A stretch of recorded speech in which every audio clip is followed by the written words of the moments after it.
Good morning. It is 9:11 a.m. on Saturday, September 29th, 2018. I'm Christiana Ellis and I just got up. This is 5 more minutes.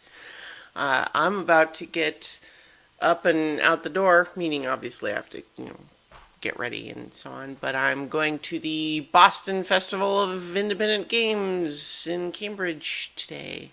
Kind of a little festival that celebrates, independent tabletop and video games, and I'm gonna go see what's up and what it's all about. Maybe play some stuff. We'll see. I haven't been to this particular one before, but well, let's check it out, right? Woke up with a little bit of a stuffy nose though, so. But yeah, so for that reason, there will be no Saturday stream, D&D stream today, because I'm doing that instead. I might stream something else from my phone or something, but we'll see. I'm not making any promises there. But yeah, I'm excited to see what that's going to be all about. Last night I watched the recent movie version of Stephen King's It.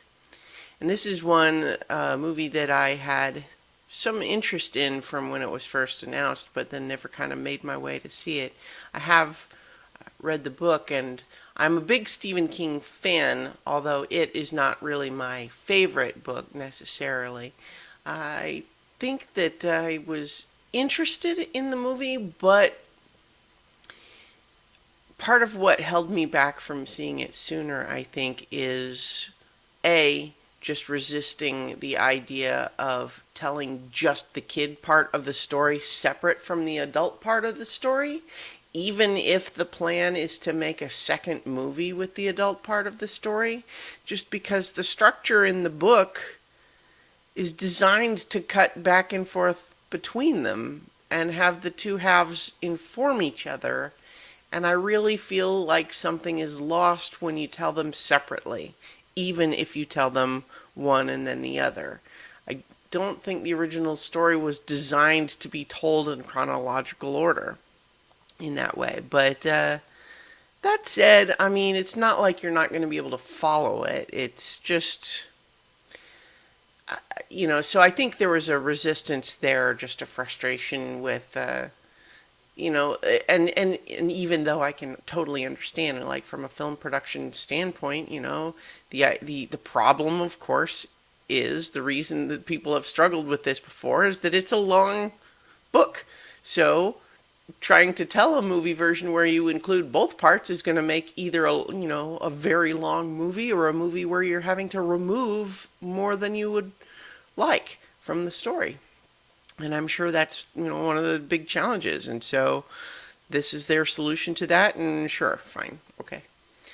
I will say that also I think I was frustrated with having them make Pennywise so obviously creepy, like with no harmless aspect at all. I mean, just in the sense that obviously Pennywise in It is a monster, so it's not like, I guess what I'm part of that is my own just annoyance with the trope or the cliche these days of people being afraid of clowns, because obviously some people legitimately are afraid of clowns, but I feel like it's become a thing that it's funny to be afraid of clowns, and that is annoying to me.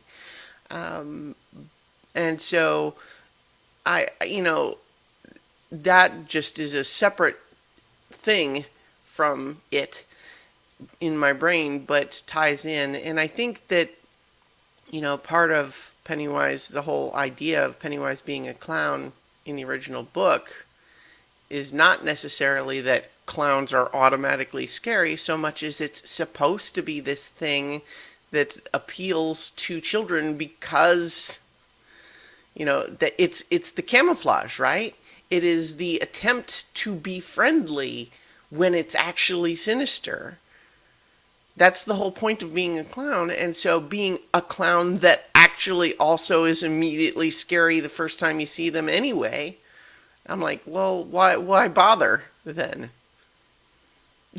Right? I mean, it's like if like what's the point of being a clown if you're still scary that way? Anyway, all of these complaints aside, with the things that I resisted seeing the movie sooner from, I will say that the movie kind of came around on me, in the sense that, or rather, I came around on it. The movie kind of starts off a little clumsy, where I feel like the tone between the horror parts and the parts that are just like the Goonies, kids on an adventure, that sort of thing. I felt like the tone switching didn't really work for me. There's a few parts in particular where I feel like the music choices or whatever, it just sort of cuts to like this feels like this is a scene that's supposed to be in a comedy, but and so I still feel like it doesn't always work. But there's some really good stuff in it, and I have to say that by the end of the movie, I was definitely on board and interested in seeing the second part. So I'll go ahead and leave it there because I got to go ahead and get ready to go to the Boston Festival of Independent Games, BostonFIG. And so I will talk to you tomorrow for 5 more minutes with my rewatch of The Melancholy of Haruhi Suzumiya, episode entitled The Sigh of Haruhi Suzumiya, Part 1.